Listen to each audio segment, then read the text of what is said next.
ওনারা উত্তর দিবেন। এটা লাগে সালাম দেওয়া, দাঁড়িয়ে যারা বসে আছে তাদের সালাম দেওয়া হারাম, এটা কথা নয়, তারাও দিতে পারে। কিন্তু এখানে উচিত হচ্ছে যিনি আসবেন উনি আগে সালাম দিবেন বিরাদার, আর সালামের উত্তর দিলেন। সালাম মুসাফা হলো, ওইখান থেকে দ্বিতীয় আসমানে গেলেন। দ্বিতীয় আসমানে হযরত ইয়াহইয়া আলাইহিস সালাতু ওয়াস সালাম তাসলিমের সঙ্গে সাক্ষাৎ হলো। ওইখান থেকে তৃতীয় আসমান গেলেন।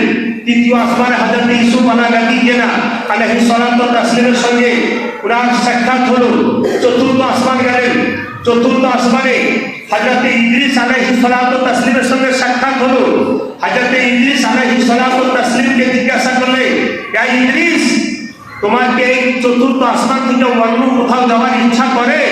হযরত ইদ্রিস আলাইহিস সালাতু ওয়াস তাসলিম বললেন, ইয়া রাসূলুল্লাহ, ইয়া হাবিবাল্লাহ, আমি যখন অন্য কোনো জায়গায় যাওয়ার ইচ্ছা করি তো এই বাড়ির দরোগা, গেটম্যান, দরবার বলে এটা তোমার জন্য নয় ইদ্রিস আলাইহিস সালাম, এটা হলো আল্লাহ রাসূলের খালা উম্মতের জন্য। বলে সুবহানাল্লাহ। আমি অন্য কোথাও যেতে চাই তো বলে দেয় যে আল্লাহ রাসূলের খালা উম্মতের জন্য এটা, এই ইদ্রিস আলাইহিস সালাম তোমার জন্য নয়। তোমার জান্নাত আল্লাহ তাবারাক ওয়া তাআলা এই মাকানকে, এই জান্নাতের ঘরকে তোমাকে তোমার জন্য খাস করে দিয়েছে। এই জায়গা থেকে কোথাও তুমি যেতে পারবে না। বলে এই জায়গা থেকে কি আমার কোনো পরিবর্তন হবে? বলে পরিবর্তন হবে। যখন আল্লাহ রাসূল সাল্লাল্লাহু আলাইহি সাল্লাম যখন মিরাজে আসবেন, আর আল্লাহ রাসূলের যদি কাছে তিনি আবেদন নিবেদন করো, আল্লাহ রাসূল যদি গ্রহণযোগ্য করে নাই, তাহলে আল্লাহ তাবারাক ওয়া তাআলা তোমার স্থানকে চেঞ্জ করতে পারে। বলে সুবহানাল্লাহ। পঞ্চম আসমানে গেলেন। পঞ্চম আসমানে হযরত হারুন আলাইহিস সালাতু ওয়াস তাসলিমের সঙ্গে দিদার হলো। 6 নম্বর আসমানে গেলেন। 6 নম্বর আসমানে হযরত মুসা কালিমুল্লাহর সঙ্গে দিদার হলো। হযরত মুসার সঙ্গে সালাম কালাম হওয়ার পরে 7ম আসমানে গেলেন। 7ম আসমানে গেলেন, যেখানে দেখছেন কি একটা ঘর বানা আছে, সেই ঘরের নাম হলো বাইতুল মামুর। যে ঘরের নাম কি হলো? যে ঘরের নাম হলো বাইতুল মামুর। আর যে বাইতুল মামুর যে বানানো হয়েছে, আর মক্কাতে যে কাবা ঘর আছে, কাবা ঘরের স্বয়ং উপরে। বলে সুবহানাল্লাহ।